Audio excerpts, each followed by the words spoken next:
Iran ifashe umupira utereka mu biganza bya Donald Trump. Kugeza aka kanya gikomeje kwibazwa ku mpande zose ndetse n'isi yose itegereje no kumenya nimba Iran iri buze kwemera gusinya amasezerano yo guhagarika intambara burundu ndetse ikemera ibyo Amerika iri kwisaba. Kugeza aka kanya Iran imeze nk'iri kubyikuraho ndetse ikagaragaza ko ikibazo atari bo ahubwo ikibazo ari Donald Trump, ndetse namushinja ko impamvu ibi byose bitaragerwaho ari uko Donald Trump atari uri kwifatira imyanzuro, afite abamuri mu matwi ndetse bari gutuma atabasha kwifatira imyanzuro nk'umugabo. Irashimangira ko mu gihe Donald Trump yaba abaye umuntu w'umugabo yakifatira imyanzuro ndetse igisubizo kigahita kiboneka. Mohsen Rizai, umwe mu bantu bakomeye cyane mu rwego rwa gisirikare na politike muri Iran, mu kiganiro yagiranye na CNN yatangaje amagambo akomeye ndetse buri wese akwiriye no kugiraho impungenge. Mohsen Rizai yaburiye Amerika kutongera gutera Iran.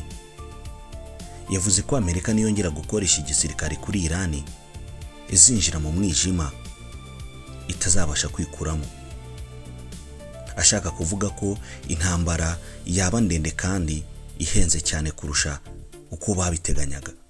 Iran iracyakomeza gusaba miliyari 24 z'amadolari. Yavuze ko ibiganiro hagati ya Amerika na Iran byageze ahakomeye kandi Iran ishaka ko Amerika irekura amafaranga yayo afunzwe angana na miliyari 24 z'amadolari mbere yuko habaho amasezerano akomeye hagati yabo. Yasize igitutu kuri Trump. Rizai yavuze ko umupira uri mu kibuga cya Donald Trump, asobanura ko intambwe igomba gukurikira ari ya Donald Trump kugira ngo ibiganiro bikomeze. Yaburiye ko nimba intambara yongeye kubaho ibi bice byose bikurikira bizajya mu kaga. Yavuze ko itazaba ikiri intambara ya Iran gusa nk'uko Amerika yagiye ifata amato yayo ikayagotesha Iran kugira ngo Iran itabasha kugira ikinjira n'igisohoka, ko nayo kigiye gukora ari ukwihimura bose bagahomba. Ubu ntago kikiri igihombo cya Iran gusa, ahubwo Iran irashaka ko igihombo kibi cy'isi yose muri rusange. Kugira ngo wumve uburyo amagambo akomeye ibi bice Iran yavuze ko ishobora kwinjiza mu ntambara ubwabyo byahita bishira isi yose mu kangaratete. Ibaza umuhora Hormuz wonyine wari umaze gutuma ibikomoka kuri peteroli bizamuka ibiciro ku rwego ruhambaye rutigeze rubaho. Wibaze noneho Iran niyagura intambara ikayigeza mu nyanja itukura Red Sea, inyanja y'Ubuhinde Indian Ocean, ndetse ikayigeza no muri Mediterane.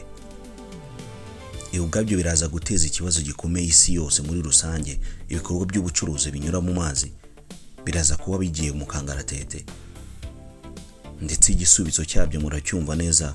Isi yose iraza kubaho nta cyizere cy'ejo. Iyi ntambara yatangiye biba bigoranye kuyihagarika, ndetse nta cyizere ku masezerano bafite ya nucleaire. Yavuze ko Iran itizera amasezerano mashya ya nucleaire na Trump kuko Trump yigeze kuva mu masezerano ya 2015 mbere yuko bikorwa. Bafite impungenge z'uko n'ubundi akanya kariko kose Donald Trump yakikura muri aya masezerano. Ndetse Rizai bamubajije ku kibazo cyo kuba Donald Trump yifuza guhura n'umuyobozi w'ikirenga wa Iran ariwe Mujtaba Khamenei, asobanura ko ibyo bitazigera bibaho. Ni mu kiganiro yagiranaga na CNN imubaza niba Trump ashobora guhura na Mujtaba Khamenei, maze asubiza ko ibyo bitazigera bibaho. Iran ku ruhande rwayo iragaragaza ko ifite umutima wo kugirana ibiganiro na Amerika ndetse yiteguye kugira ikikora, ariko nabwo igasaba Amerika kugira utujeste dutoya ikora. Aho uyu mugabo yasobanuraga ngo niba Trump atakemera kurekura aya mafaranga yabo, ubwabyo biragaragaza ko nta cyizere gihari. Yasabaga Trump ko yagira agakorwa byibura gatoya yakora gatuma Iran ikomeza kumwizera. Iran kuba iri gushira agapira mu biganza bya Donald Trump irasobanura ko yo ari umwere, ndetse nureba neza aka kanya uruhande rwa Trump rusa n'urwatsinzwe burundu. Niyo mpamvu bari kumushyiraho buri kimwe cyose, ndetse bakamushinja ko impamvu atari gufata imyanzuro vuba ari uko Isiraheli muri inyuma mu matwi, ndetse akaba ari iri gutuma atabasha gufata umwanzuro ufatika ngo intambara ibashe guhagarara. Isi yose yakifuza nuko iyi ntambara yahagarara. Nimba aka kanya Iran itangiye kumera nk'iyiyahura ikaba ishaka kugaba intambara impande n'impande, ubwabyo biraza gusiga isi mu kangaratete nayo ubwayitisize. Bivuga ko ntacyo aka kanya iri guharanira guhomba.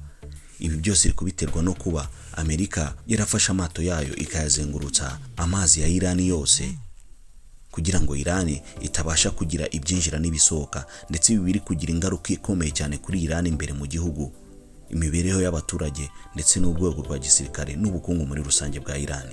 Iki nicyo kibazo kiri gutuma rero Iran ishobora gufata imyanzuro myinshi y'ubwiyahuzi, ndetse iyo myanzuro ikayifata ititaye ku ngaruka iri buze kugira ku isi yose muri rusange, kuko aka kanya ikiri kureba iri gusanga nta kiri kunguka. Niyo mpamvu ishaka gufata isi yose ikayishyira mu icuraburindi ry'ubukungu. Igikomeje kwibazwa ni ese Donald Trump koko araza kuba umugabo nk'uko bari kubimushinja kutaba umugabo wifatira imyanzuro, aze gufata umwanzuro niyo waba ukakaye maze yumva ibyo Iran iri kumusaba.